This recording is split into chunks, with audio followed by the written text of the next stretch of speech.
Hey everyone, welcome to a super exciting webinar here that we've got for you today, Topsoil webinar.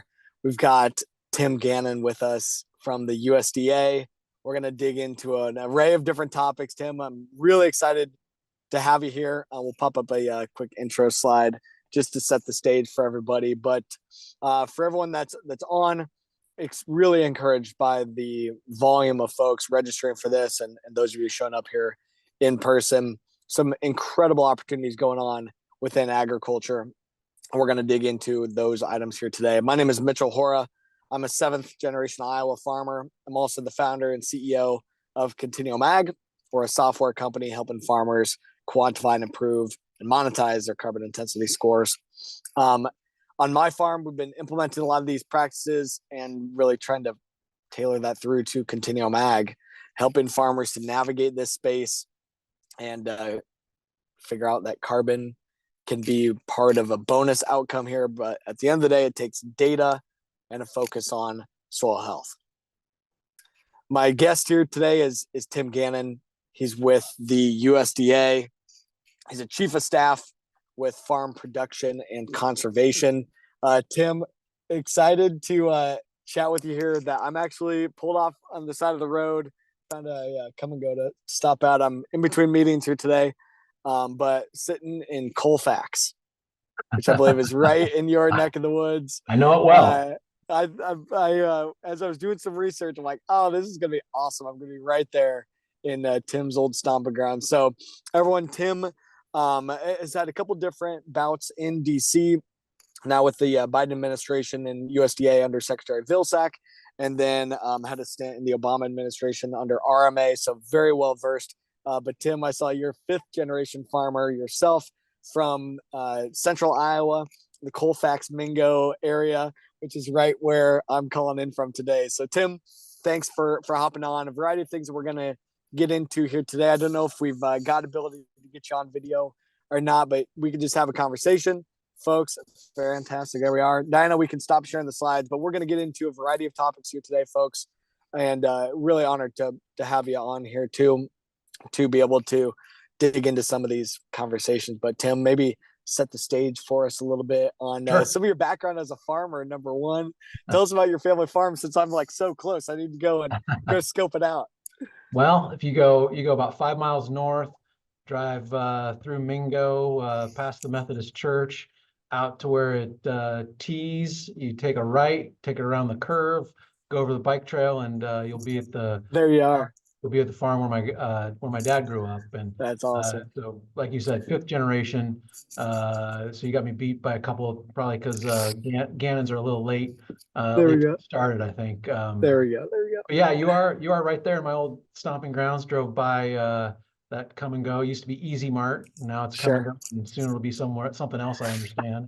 On my way to and from school, but just down the hill from the John Deere store that my dad used to own. So I grew up washing and waxing equipment, counting parts when it was inventory time, and then since my dad got out of the John Deere business a little over 20 years ago, I went back to the farm full time. I've been as helpful there as I can. Sometimes on the ground, sometimes behind the scenes, but takes a lot of folks to make a family operation last as long as yours has and as ours has. Well, we're going to dig into, of course, the policy side, but set the stage just a little bit more. Tell us about like the farm. Like, are you guys it's a row crop kind of operation, or are you guys more diversified than that, or what do you guys have going on? Just row crops now, corn and beans. Have been, using cover crops and dabbling in no-till, I would say. Good. Growing up, my dad had, very diversified, obviously when he was growing up, as that was back in the 40s and early 50s. But then, through his early farming career, a lot of cattle. He was always the young guy, so he was the one who had to get on the train. And that bike trail that you crossed to get to the farm used to be a railroad, and they would load cattle there, send them to Chicago. And he was, for the longest time, he was the young guy, so he had to get on the train with the cattle and ride in with everyone's. Wow. And to the stockyards, and then obviously hop in a car on the way back with uncles or cousins or neighbors. That's awesome. So, I like uh, growing up, I grew up in the 80s. So, I unfortunately remember that time uh, all too well. And dad owned a John Deere dealership at that time. And can remember, how, whether it was John Deere or some non-green colored equipment dealers, implements going out of business, draw a circle around the farmer supply store there, and, dealers all around going out of business. And uh, that kind of has driven, that memory of the 1980s is what kind of has driven a lot of the policy work I've been involved in through 2 stints here at USDA. And, Yeah. it's the same things that Secretary Vilsack talks about. How do we help farmers do better? How do we create new and better markets? How do we help small and medium-sized operations stay in business so that they can pass down generation to generation if that is what, the parents and the kids both want to do. And so I think some of the things that we're going to talk about today are exciting in that space. Yeah. Help provide new opportunities, new ways of looking at things that we haven't looked at, for many years. Yep. And where there are opportunities, I think there's a lot of excitement. I think so too. Tell us real quick a little bit more on exactly what is your role there in DC right now. Just for that next layer of context of exactly where do you sit today? Kind of what does your Yep. role kind of look like? Yeah, so I'm the chief of staff for the undersecretary for farm production and conservation. So helping manage the operations of the Farm Service Agency and the Natural Resources Conservation Service, which have offices all across the state. And then also the Risk Management Agency, which oversees the federal crop insurance system. It's, since I started just over 2 years ago, there's been a lot that we've done, from emergency and pandemic programs to, right now with the Farm Bill and an extension period, we're, having to redo some things so that we can get programs that normally just kind of, take care of themselves back open and able to be signed up for. So Yep. those periods, are happening a little differently than if we were in a non-extended farm bill, but never. And then with the Natural Resources Conservation Service, we have the $20 billion of Inflation Reduction Act conservation funding that very applicable to a lot of what we'll talk about today. With the farm bill, from my vantage point, it's kind of been, it's been pushed down the road a little bit. Any movement, any like new, murmurs and stuff going on, or what's the latest on farm bill from a DC standpoint? I think, farm bill is going to be in a holding pattern until we get a full year budget. We're operating under a continuing resolution for funding here at USDA, and many parts of the government are under that same scenario. And that makes it hard to both for Congress to focus on other pieces of legislation, but also each time we come up towards either the end of the fiscal year or one of those ends of continuing resolutions, we have to go through a whole procedure to get ready for a lapse in funding and government shutdown. And so, that hampers our ability to do much else, unfortunately. Yeah. All the unknowns there. One of those pieces of like the funding allocation, one of the things I'm hearing about is, hey, with the Inflation Reduction Act, there was a bunch of additional conservation funding. Is that going to cut into our ability to get that funding also in the farm bill? Any take on that? And for everyone on it, basically like, hey, there's new money laid out from Inflation Reduction Act. There's also money laid out for things like EQIP and CSP, stuff like that, that's laid out in the farm bill. Should we reduce farm bill because of Inflation Reduction Act spending, or obviously the intent was it's additional monies there to bolster conservation? But any take on that? I know that's one of the conversations that I'm hearing about.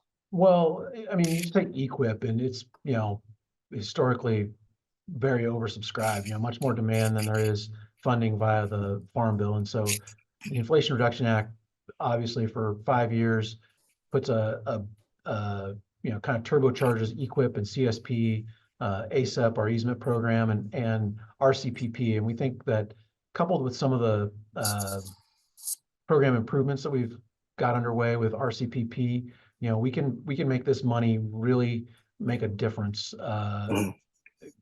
climate wise, but there are a lot of benefits that go along with climate smart agriculture. Yeah. Being from Jasper County, very familiar with what has gone on in Des Moines, and the Des Moines The water side, one waterworks. Yeah. you know, Yeah. every acre that we put climate smart practices on via the Inflation Reduction Act or regular Farm Bill program or other incentives is going to have a difference in water quality. And so, if we're successful in some of what we're undertaking and what we think, the 40B aviation tax credit, aviation fuel tax credit, and 45Z tax credits could incentivize in terms of production practices. We think that's the kind of landscape change that people have been talking about in terms of conservation that will really Yeah. pay off in multiple ways. You're leading me right into it, Tim. And you and I don't know each other beyond this. You're excited to have you on and to chat with you more. Hopefully, in the future stuff as well. But you just hit on my favorite new topic, and it's 45Z. I think it is such a massive deal, such an ability to put a focus on outcomes that farmers can create with these practices that many families have been implementing for years, and utilize some of these stackable monies. But any take on 45Z? Maybe we kind of tee it up for folks that are new to this. We've got a big audience here on this panel today, but any take, I guess, maybe explain a little bit further from USDA standpoint, 45Z versus 40B. We'll dig into it further from there. Yeah, so they're both tax credits that were created by the Inflation Reduction Act. 40B is for the production of sustainable aviation fuels, and I think the definition is fuel that has a carbon intensity score 50% lower than conventional aviation fuel. And a quick side note, I saw that there was just some legislation introduced about kind of solidifying some of that here just the other day. Good bipartisan bill. I forget what they call it, fuel to fly or field to fly or something like that. Farm to fly. Farm to fly. Yeah. Just got introduced. I know Iowa Senator Joni Ernst was, I think, one of the co-sponsors of that bill. But basically that helps to put that definition in, right? Definition of what is sustainable aviation fuel. Exactly to your point. It's reduced carbon intensity versus just fossil fuel based jet fuel. Yep.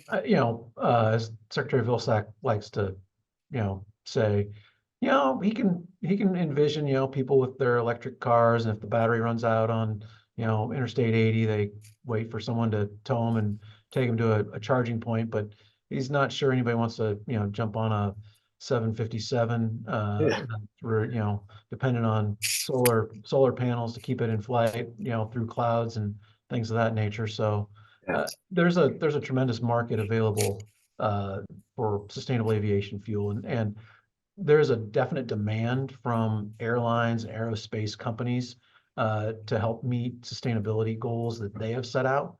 They want to offset carbon emissions. They want to lower their own carbon intensity scores, and they see sustainable aviation fuel as a pathway to that. And so, a couple of years ago, the Biden administration, USDA, DOT, Department of Energy set out a SAF, a sustainable aviation fuel grand challenge and roadmap to meet some goals, one of which was 3 billion gallons of SAF produced and used by 2030. Then, once we get that goal, the ramps up a little bit to try and really replace conventional fossil fuel in the aviation industry with domestic feedstock produced sustainable aviation fuel. And that's 35, 36 billion gallon need in today's world. Who knows what come to. Absolutely wild. And I believe current U.S. production for ethanol is like 16 billion gallons. So, and now, folks, one of the ways you can create sustainable aviation fuel is with ethanol. Yep. But yeah, you're talking some of the numbers I've been hearing, like at a minimum, like 22 billion gallons of SAF just for some of these current U.S. needs. But yeah, when you start talking global and stuff, there's a massive opportunity there for that sustainable aviation fuel.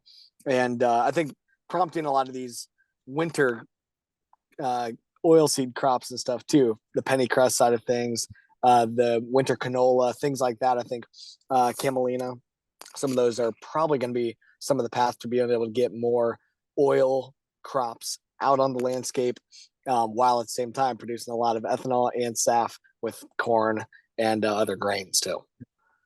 So that 40B credit, the any take on the latest of that? I know there was some announcement in December from the IRS that, hey, we're going to accept the GREET model, which is great. That's what we use. And farmers, you've heard me talk about the GREET model a lot. That's the U.S. Department of Energy tool. How does it work though between, I guess, the Department of Energy creating this tool and conversations with USDA? That USDA has a lot of their own tools as well. What does that conversation look like as they say, hey, we're going to have a new GREET model come maybe March? We've obviously seen a couple renditions come out, but how does that conversation work? Yeah, so there's been an interagency process that's Department of Energy, obviously, Department of Treasury because it's a tax credit.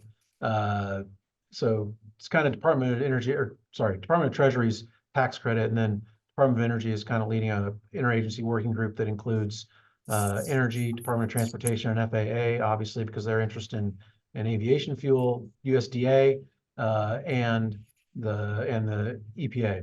And going back to what I was saying earlier, the demand that is there, the airlines and the aerospace industry, the Boeings, the GE Aviation, those folks know that the only way we're going to reach the goals that they have, and that we have is through agriculture.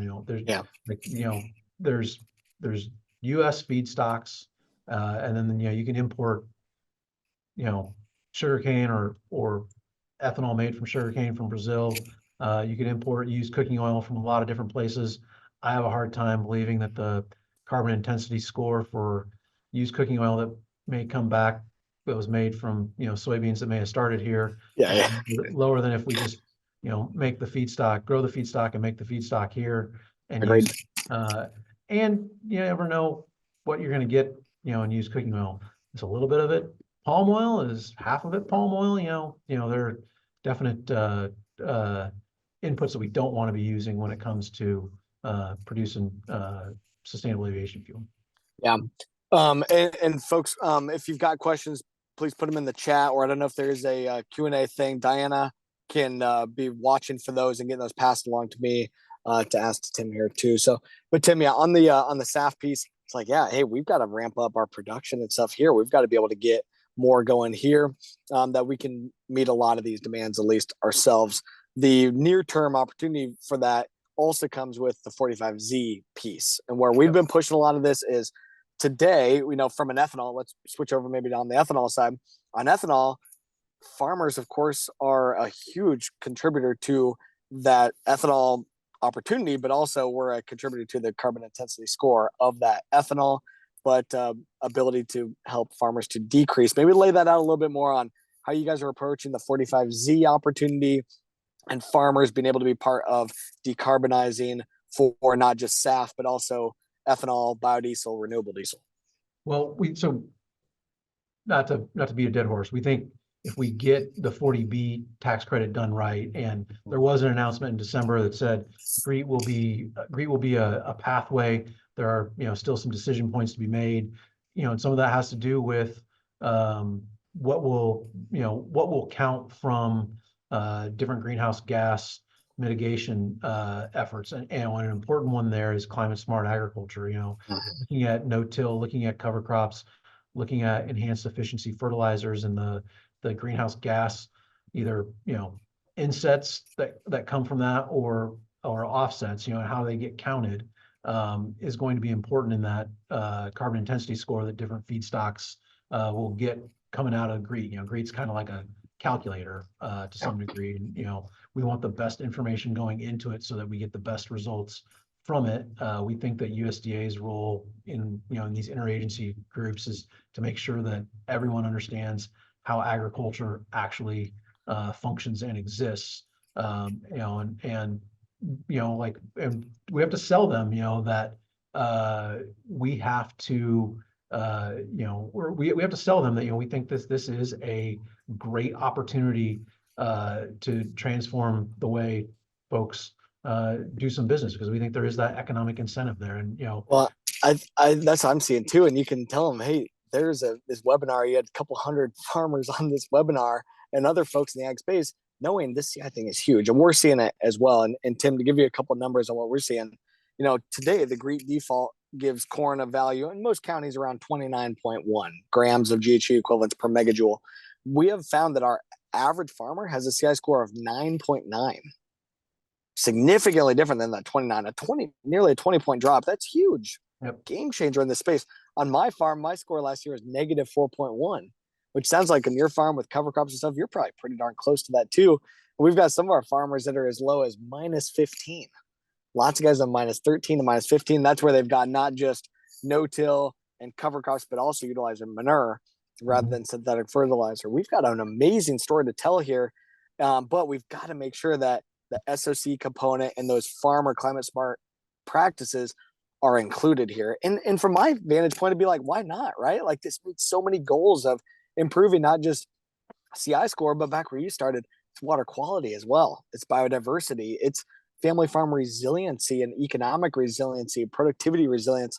I think we've really got to enable that farmer message in there. Is there anything that farmers listening to this or things that we should do to make sure that that farmer component and that SOC component, the soil organic carbon piece, anything we can do to make sure that it is going to be included?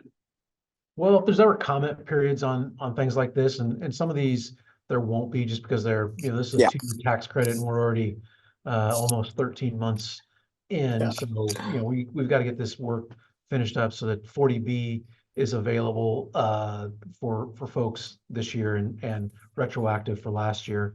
But going forward, like with 45Z, making sure that other parts of the federal government understand, what is happening on the ground in terms of cover crop adoption and precision, use of precision agriculture and data and things like that. There's concern sometimes. There are concerns sometimes, that this is going to be a open door for folks to take advantage of a system without verification. And we're trying to say,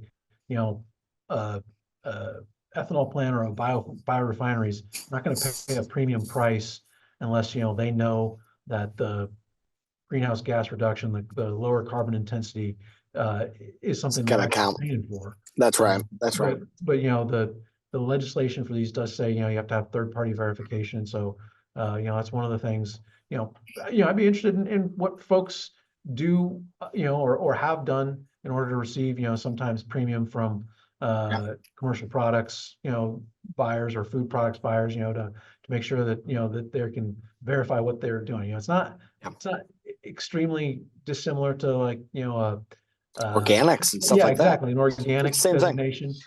Same type of thing. So how we're approaching it, we work with a third-party verifier out of Des Moines. They're called Eco Engineers.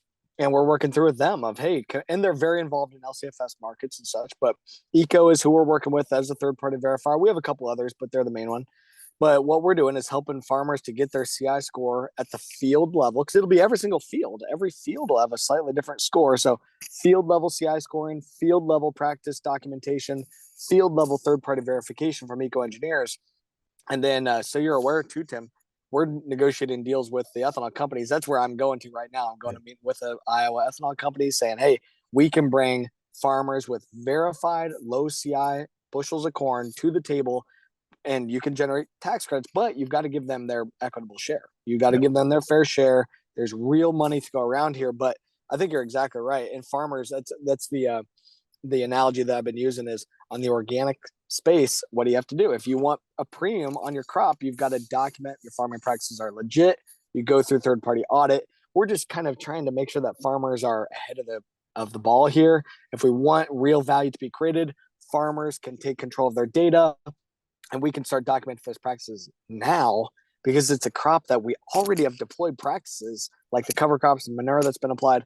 That already is influencing our 2024 CI and that 2025 fuel CI. So a lot of farmers up on being able to get this going, but it ties into the question from my buddy Tom Buman in the chat.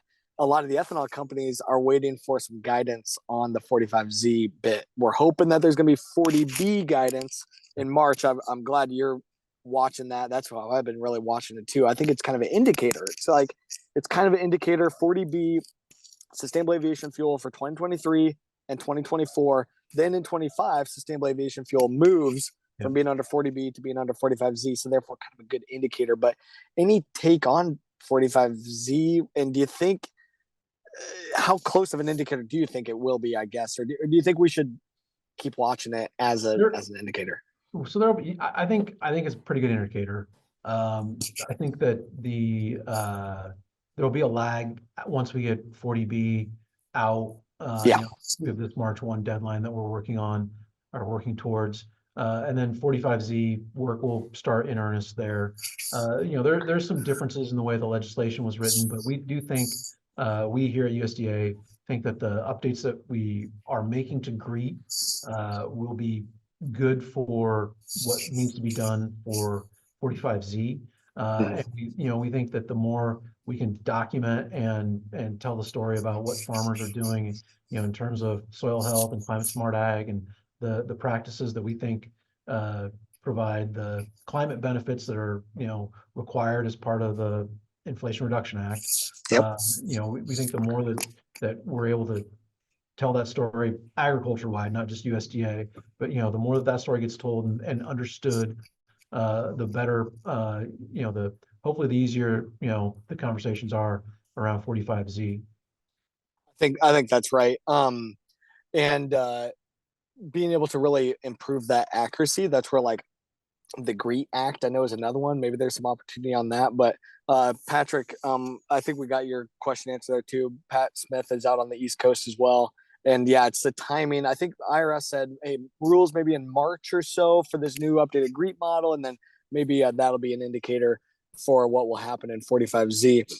But back to Rick in the chat's got a question about what about the kind of stackability? Would a farmer be able to still get EQIP and CSP and participate in a 45Z market, or do we know how that's going to work out yet from a stacking some of these government program standpoint? I don't think you know, there's not enough EQIP even with the IRA that everyone can use EQIP as a cost share. Right. But you know, there hasn't been any talk that, you know, if you're using a cost share program to help cover the, you know, 1, 2, 3 year investment, that means you don't qualify for the tax credit. You know, What it's the about greenhouse gas reduction that the tax credit's got to be paying for. right? So EQIP and CSP is paying for the practice, not necessarily taking the claim on the outcome, versus the CI premium is based on the outcome. But what about the climate smart grants? I know some of those companies in the climate smart commodity grant program that USDA rolled out over the last couple of years, really, as it's been able to now get rolled out. But some of those companies are taking some claims. Do you think that's going to impede? And are we going to be able to stack those, or any take on that? No, those you probably can't. But you know, EQIP comes, you know, EQIP doesn't come with some of the strings that maybe come with partnerships with climate smart commodities. That also came out, you know, in part from our office, and a lot of folks I work with were very involved in that, standing it up. And you know, one of the 140 projects all across the country, you know, if it's grown in the United States, just about anything that's grown in the United States is included in one or more of those. A whole bunch of them are active in Iowa, including one of the big ones the Iowa Soybean Association is leading on. But each of those projects, each of those 140 projects that we're probably going to spend about $3 billion on, has a measuring, monitoring, reporting, and verification piece to it. You know, making sure we understand at the farm and field level what, you know, these practices, implementing these practices, and especially like if you're stacking practices or doing multiple practices, you know, what that benefit is in terms of greenhouse gas reduction. That MMRV component that we learn from these projects, I think, is going to be really important going forward, because it's going to help start, you know, to figure out some of the economics behind this. You know, what's it cost to, you know, sequester a ton of carbon? What's it cost, you know, per acre to, you know, break even? You know, all these things that we, you know, especially nationwide, probably don't have a good feel for. We're going to learn a lot. I would love some of the info on that. I've talked about that a lot and looked at the carbon offset space over the last couple of years. What does it actually cost me as a farmer to sequester a ton of carbon? Therefore, then I can actually make an informed decision as to what should I sell that new asset for to actually make a profit. Sarah Carlson from PFI had a question too on that the climate smart commodity program versus 45Z. I think we got that kind of cleared up where probably not gonna be able to stack the same outcomes, but the good thing to kind of to your point, Tim, not all the grain can go into biofuel. And a lot of these climate smart programs are for a very diverse array of different farmers. So at this point anyway, until we get guidance to say otherwise, probably not able to stack Well, the same so outcome. well, here's what I would say though. If like a couple of climate smart projects, we know they're looking for feedstocks for biofuels, Yeah, yeah. and GEVO is Yep. one that's specifically for sustainable aviation fuel. That's And right. so I don't think, there's going to be a couple years before 45Z even applies, but I don't think that the I don't know what the accounting will be on the back end to say, okay, you're claiming a tax credit, but you're also getting this money from USDA to help pay farmers. There might have to be some accounting work there, but I don't Yeah. think that, Depends on what the outcome is, right? Depends on what they want to claim and what the outcome is and what type of carbon asset they're claiming. I think the important thing is that the guidance for 40B or 45Z doesn't run counter to the idea that we think there are markets for climate Yeah. smart commodities. And Yep. that's one of the things we've really tried to hammer home with our I colleagues. I definitely see that as occurring. And yeah, we're in conversation with our buddies over there at GEVO. But yeah, I've gotten calls here in the last week of folks that are looking at, can we use a carbon intensity program for climate smart strawberries and blueberries and stuff like that? Also for low carbon pork and eggs and beef. I think there's going to be opportunity for that now. But in those climate smart monies, that definitely is a sticking point. But one of the things with 45Z, that'll start Jan 1, 2025. That's crop that we're growing this year. That's so kind of sooner than we think. It's go time. So that is going to be one of those things where we really need some guidance on. Farmers are figuring out, should they sign up for a climate smart program? Should they sign up for just a independent carbon program? Should they sign up for EQIP CSP, where you kind of cleared that one up? But they're looking at their crop that they're going to grow this year going into a 45Z market, because that fuel produced next year will be grown with or produced with the crop we're growing this year. So timing is definitely here. So wild stuff. Okay, one of the questions in the chat was with the value that we are talking here, though. One of the things, like the cost for sustainable aviation fuel could be significantly higher cost than the price of just regular like fossil fuel SAF.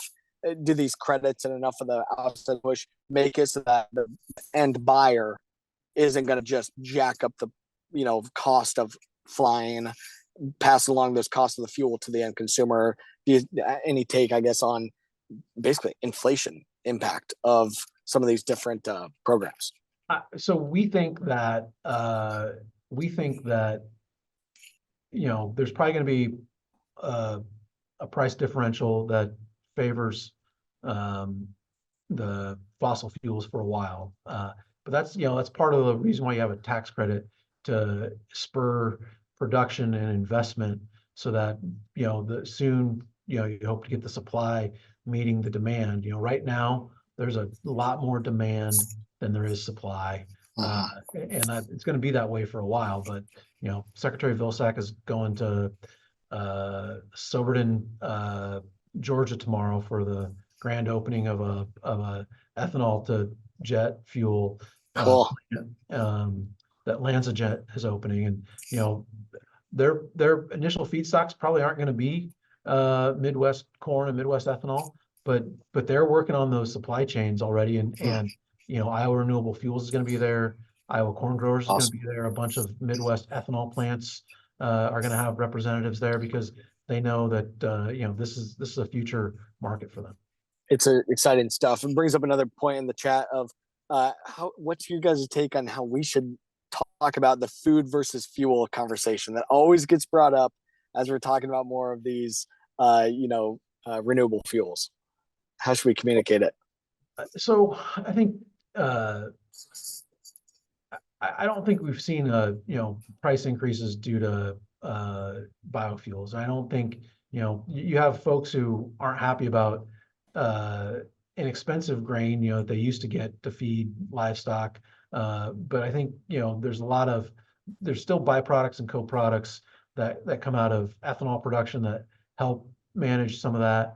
Uh, the thing that we really have to, I think, focus on are what are the uh, value added things that's going to put more money in producers' pockets. And Yeah. you raised climate smart pork or low carbon pork, and one of those partnerships for climate smart commodities is a Minnesota, Iowa, Missouri project with Partnership for Soil Health and others that is looking at that supply chain for pork because they know that in the future there's international trade is going to depend on some of this. Yeah. No, I think it's absolutely going to be international. It was done in Brazil. They're definitely looking at their carbon intensity scores. And of course, Europe is asking for sustainability and leading a lot of this stuff. Going to impact a lot of these different markets. Okay. A lot of different questions in the chat, including Dr. Alejandra Placina from Iowa State and the Department of Economics. Talk about the range of kind of the CI value and the premiums. And Tim, maybe you have a thought on it too. What I'm seeing is that every point that a farmer reduces, every point that the ethanol company reduces their CI, it's worth about 2 pennies per gallon is the maximum amount if they meet some of the red tape.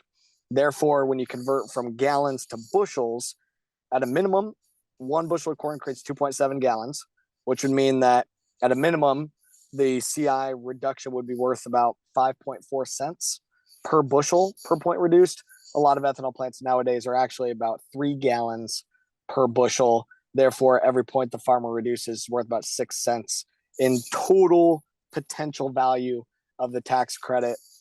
And seeing some pilot programs that are paying farmers small sums, but as the 45Z piece comes through, it looks like farmers will be able to get a fairly substantial percentage of that. Call it 6 cents per point reduced per bushel. A farmer being able to tap into a percentage of that if they in fact have the data, they're verified.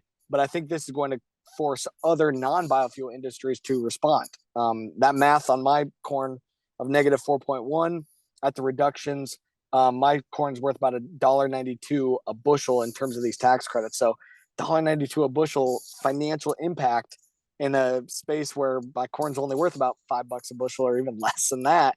I mean, we're talking a sizable sum that's going to cause for alternative impact. And Tim, so that's where I see this going long term is other non-fuel markets in the just non-tax credit space, non-regulated space, having to respond and saying, hey, why don't we take some of that low carbon grain to meet our sustainability goals?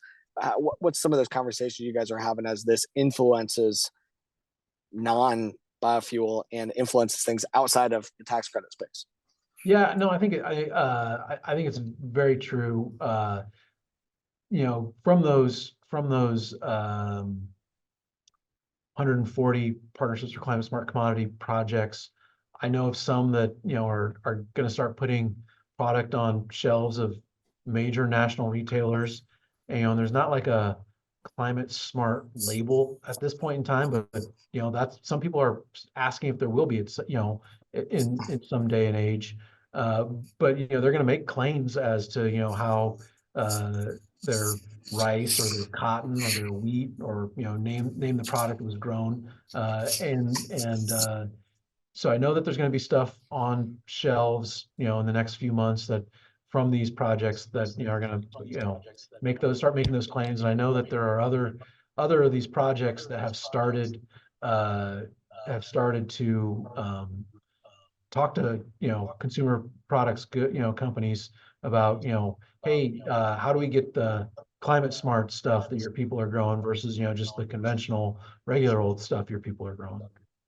I do think there's gonna be a lot of push for that. That's what makes me so bullish on this, to be honest, and so excited of where this could continue to lead to really have agriculture tell our story.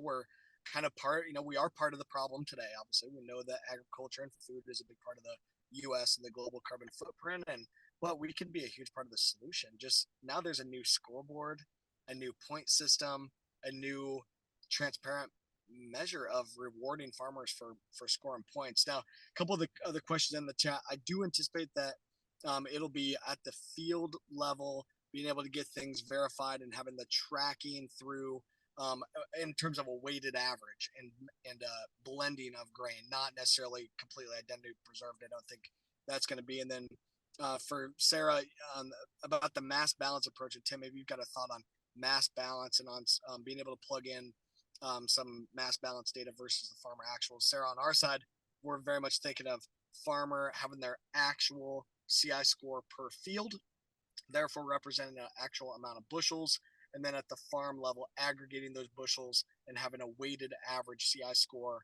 representing those bushels. That same thing could be done at the elevator or at the co-op. Same thing could be done at the ethanol plant. Not necessarily mass balance, but actual weighted averages of real farmer scores or defaults. Or Tim, do you think that there will be some updated, like the tables and stuff representing county level data or other defaults that companies could plug into these models? Do you see any movement on those defaults? I would say none of that has been completely figured out yet, and both approaches are being talked about. And for everyone's awareness too, that's and you talked about it before, right, Tim, on being able to collaborate with the Department of Energy folks. It's one of the conversations we're having as well with the folks at the Argonne National Lab. Hey, we've got some farmers that we've got a lot of data. Maybe we can help, and farmers can better tell their story. Any take on that of how farmers today? The data is going to be a lot of stuff, but it's still relatively basic. Any take on how farmers can prepare themselves to make sure that they're telling that story to the best that they can, and any ways that we can help you guys in your efforts of helping us to tell this story? Well, I mean, if the folks at Argonne will take your call and take your data, absolutely let them have it. They're very rigorous in their approach to this, very protective of the GREET model and what has gone into it to this point in time. And that's one of our points is that this is a good model. There's good information in it. We need to make sure we continue to put good information into it so we get good outputs from it. It's not we're not trying to cherry pick the most rosy numbers. We also don't want other folks trying to say, this is what agriculture is when they don't know what they're talking about. That's right. And do you think, and obviously I'm pushing all kinds of deep questions that don't know the answer to yet, so I appreciate the answers that they have given to. They've been really great.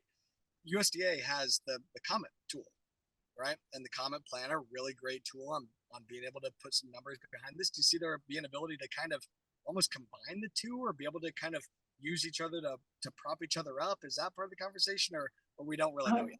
I don't think we've had any conversations on that. I mean, obviously we use Comet a lot, and we've, created an international Comet tool that we're, telling people that they can use as other countries take a look at, how can they stand up climate smart agricultural practices in their country, and what, how do they calculate and account for those, that work.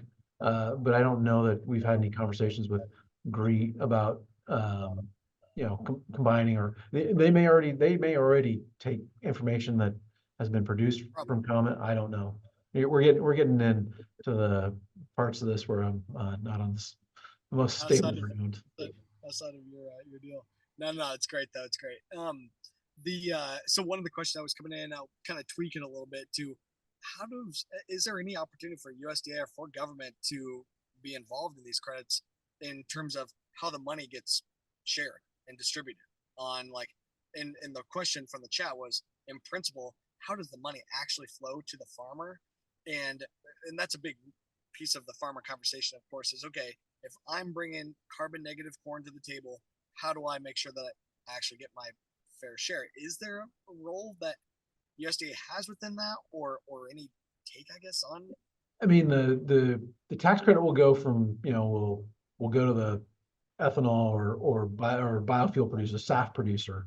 Then it will have to get dispersed through the value chain. My guess is that there will be contracts for this, same way there are, for regular corn and soybean and other commodity delivery. But I don't know that USDA would have a role in. I'm sure we will study the heck out of it in terms of like what should be the percentage of tax credit or premium that should go to the producer based on some of the CI score reduction that is accomplished because of the feedstock. But I don't know that we'll have a role in determining that. For sure. Well, if anything, it's making awareness, and making sure the farmers are aware. I think that's where there's the opportunity for you guys. And if I had an ask, it'd be more people need to know about this stuff. It's really new. Not that many people know about it yet, but it's such a big opportunity and gets so many of these outcomes done that we want to see happen for American ag and American energy. And so, too, the conversation we're having is in a lot of cases, the farmer earning maybe around 50% of that value. Now there's a lot of red tape and we don't know exactly it'll be 50% of what, but 50% if they're verified, if they've got the data put together, if it's legit. Sarah, love the comments and definitely happy to chat more. That it's going to take a lot of rigor. It's going to take a lot of data rigor, more than what a farmer is used to today. That's where it's back to like in the organic space. You got to keep really good records. You got to prove that this stuff is legit. And conventional farmers are not necessarily used to that type of record keeping. That's where our approach has been. Farmers, we charge $5 an acre. We help you to get those scores, document, get it verified, because this could be a big data piece. But any take, I guess, on that, on farmer data enablement, data connectivity, internet connectivity. What's you guys' efforts there? Well, the data will be absolutely key, and I hope we learn a lot through the partnerships for climate smart commodities, because there is that component, that MMRV record keeping data, as a part of that, and each of those are probably doing it a little bit differently. And so I think one of the good things we'll get from those projects is what's easy, what works really well, what's inexpensive versus relatively expensive. And so hopefully, that will speed our education and our knowledge around this. Yeah. Greg from Iowa Corn is asking, okay, it's an election year. What happens if things get shaken up in DC, but more so just in tax credits in general, really is where I'll point us to. How much certainty is there? How at risk is 45Z and 40B? Any just take on that?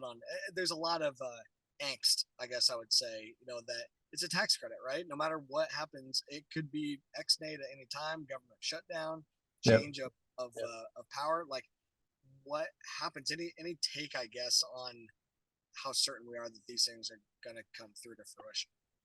No, I mean, I think tax credits are probably harder to take away than some things, because folks are making investment decisions based on what they think the life of the tax credit and their ability to access it will be. And so, you have some pretty serious and significant business decisions, borrowing and credit kind of things, that I think would give people pause to, like a knee jerk. Okay, this was the last administration, so we're going to yank it away now that a different group of people are in town.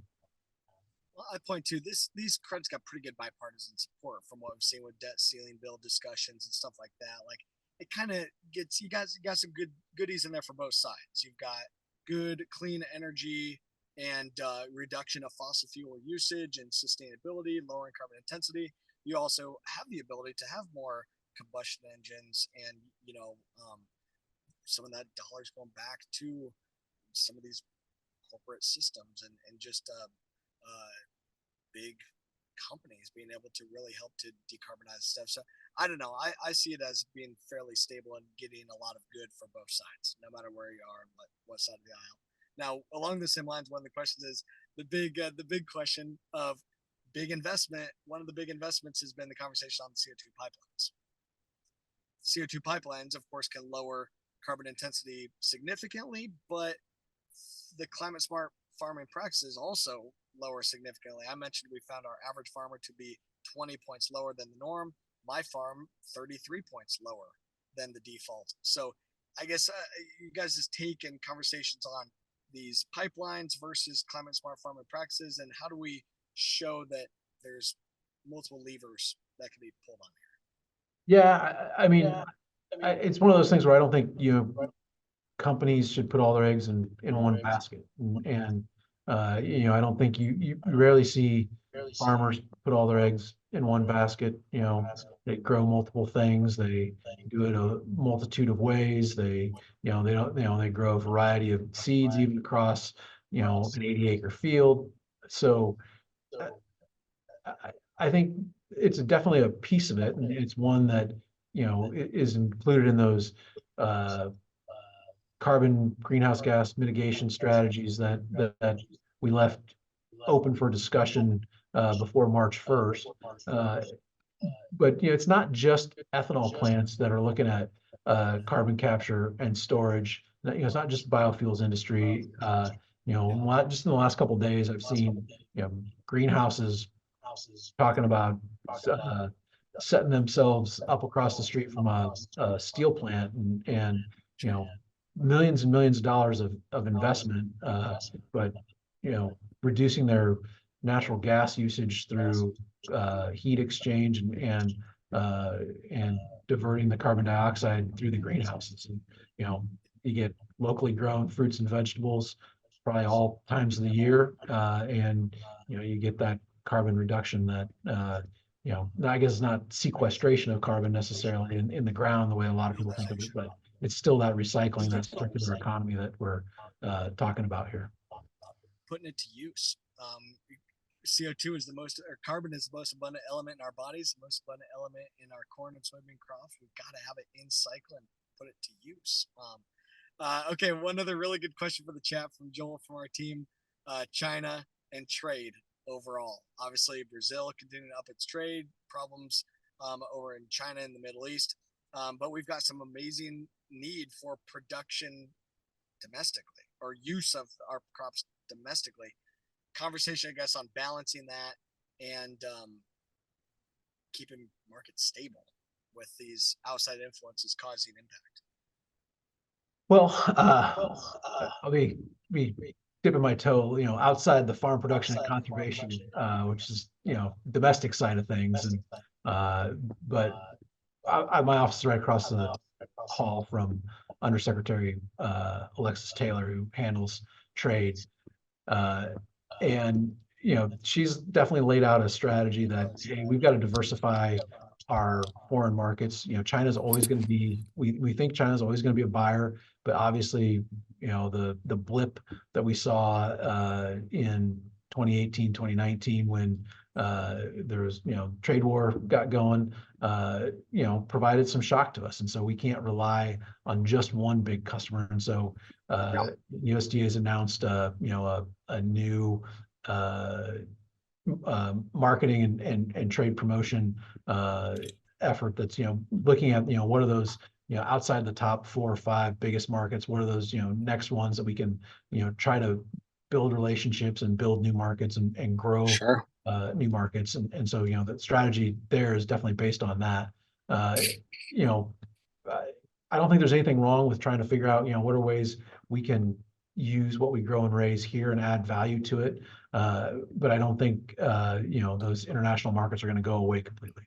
Right. Well, and it's a balance, right? We've got to still be able to work globally while also meeting our demand here and being competitive here. But this has been really awesome. I really appreciate the time that you've been able to take with us. Any, I guess, final thoughts and final take on your side, or questions from your side, or ways that we can help you out?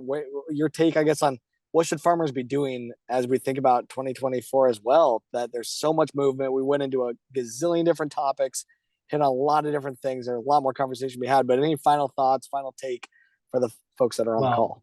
For you personally, if you haven't had lunch, I would head to Prairie City and get a tenderloin at Goldie's. There we go. That's one of the best there is. On the rest of this, we, like, going back to what I said early on, Secretary Vilsack very focused on what are the things we can do to help producers make more. What are the ways that small and medium-sized operations can access new markets? And that might be new products like sustainable aviation fuel or climate smart, biofuel with a feedstock with a low carbon intensity score. But back to, you mentioned food versus fuel. And I think one of the ways we can innovate our way through some of these challenges is, what are the ways we can expand crop rotations to some of those things you mentioned, winter canola and other overwintering oil seeds, so we've got that living plant in the ground more like year round. So, maybe it's a three crop rotation kind of thing, but providing, something else that's marketable and that a producer can earn money on, provide the environmental and climate benefits, but also figure out new and better markets for producers. Yeah, I think that's right. That's where we've been going, is growing our own cover crop seed, taking our winter cover crops to harvest as a relay crop. But I am excited about those winter oil seed crops. Not completely sold on all of them quite yet, and just how I've had them on my farm, but definitely will happen in the future. I'm very bullish that those winter oil seed crops will continue to happen. But in order to tell that story, it's going to take us using data to keep telling that story and make sure that we are creating value there. So excited for that, the future of all this. But again, really awesome to have you on. Diana, I think you've got maybe one last just kind of slide. Everyone, we do have different webinars going on all the time. Tim, you were our first one of these for the year. Really appreciate you being on. It was awesome.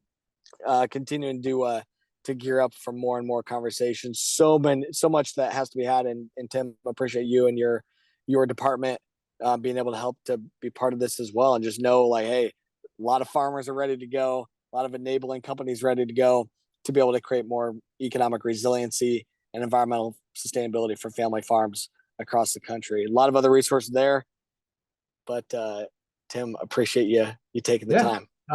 No, thanks for having me on. I've enjoyed the conversation and the questions from folks. Recognize a few names. Great. If folks need to get a hold of me or ask questions, my email is timothy.gannon@usda.gov. So would be happy to hear from folks. That's great. Thanks, everyone. We'll catch you here next time.